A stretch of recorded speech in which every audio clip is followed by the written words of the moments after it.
Destiny 1 in 2024 is still a fantastic game, with a decent number of players continuing to keep both PvP and PvE alive.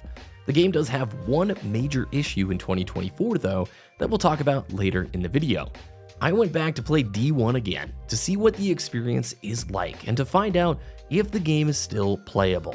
To my surprise, there were tons of players in the tower. Crucible matches were playable, as were the match-made weekly strike playlist. There's a good mix of veterans and even some new players pushing through the experience for the very first time. I'm also always surprised at just how good the armor sets of Destiny 1 look, and frankly, just how well the art direction for this game has held up. Destiny 1 is going to be 10 years old later this year. That is insane. The game is playable on Xbox 360, Xbox One, and the Series consoles, as well as PS3, PS4, and PS5. I think with the recent content drought for Destiny 2, there are quite a few players going back to D1 to experience some of the magic that this game had. If you're a new player, you're watching, you're wondering, is it worth picking up Destiny 1? Thankfully, the entire story is playable. Bungie never vaulted content when it came to D1 story, so you can select every single mission and experience it for yourself. Honestly, the Destiny 1 story campaigns are quite good. Hopping into some strikes, you will absolutely be able to find players for the weekly Heroic Strike playlist. The modifiers change every week, it's fairly fun, and the rewards are pretty generous. Destiny 1 reached a good spot at the end of its lifespan, with the Age of Triumph update going live literally like 7 years ago, last March, I think it was 2017. Bungie has ended content update support, however, for the game. The servers are on, but you're not going to be getting any sort of updates moving forward. Strikes in Destiny 1 play out quite a bit slower than that of Destiny 2, but they're very fun.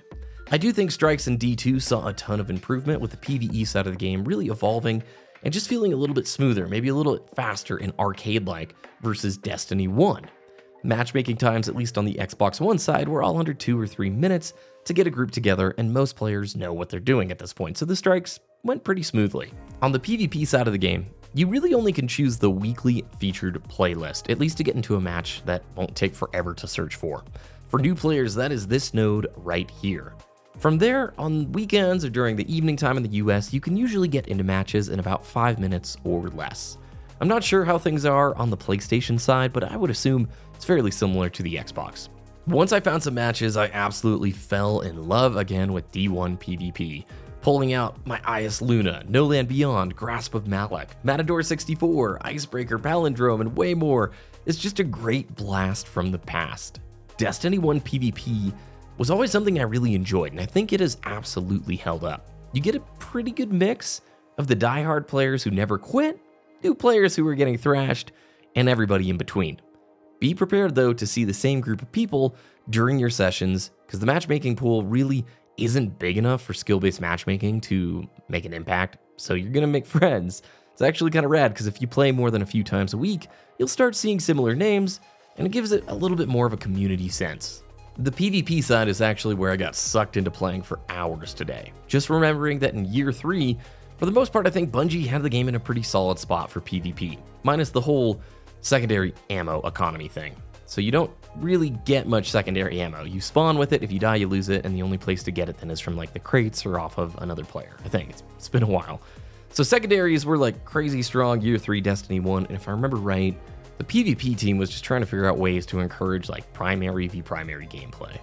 If you actually remember back in the Destiny 2 early PvP days, especially in the beta, they did the same thing. It was very focused on primary versus primary. Obviously, you've got some weapons that can get around it. Icebreaker, on the sniper rifle side. I like primary v primary, and I think the hand cannons feel so good. But I know that won't be everybody's cup of tea. Now, I know I mentioned that one issue with D1 in 2024, and that comes down to the tech in the time period that this game was made in. No matter what console you're on, you'll be locked to 30 FPS, plus a very tight FOV. This was how Bungie was able to get away with such insanely nice visuals for the time and the system, and still support the game on 360 and PS3. Now, if you're accustomed to Destiny 2 or PC gaming, it will be very jarring to go back to the 30 FPS standard and that tight FOV. I've even heard some players get motion sick with FOV like this. Unfortunately, there isn't anything that can be done here. Bungie is most likely never going to go back, update the game, and the likelihood of ever getting a PC version is slim to none. There is some cool work being done on the emulation side, but it doesn't look like any of that is going to be playable in the near future. Outside of that though, Destiny 1 in 2024 is legit.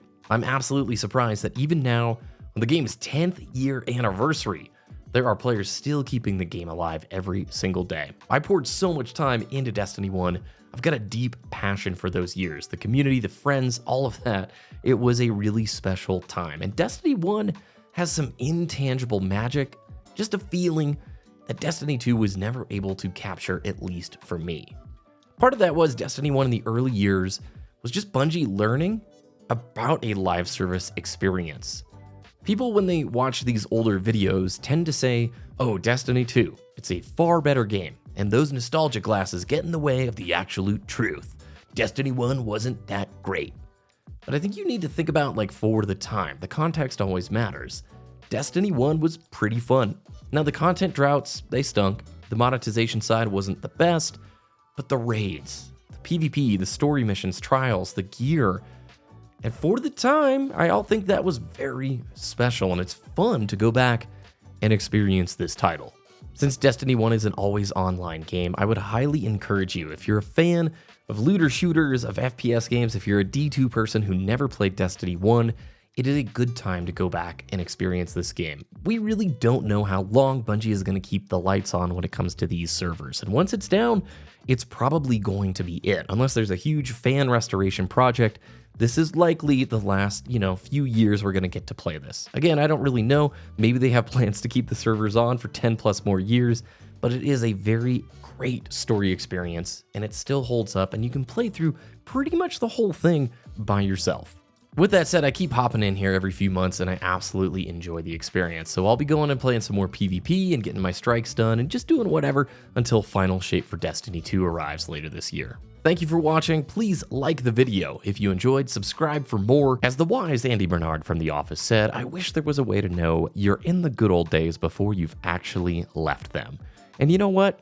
Destiny 1 does feel like some of those good old days. So hop back in, enjoy it, and appreciate it for the time it came out. Thanks for watching. Have a great rest of your day. We'll see you again soon.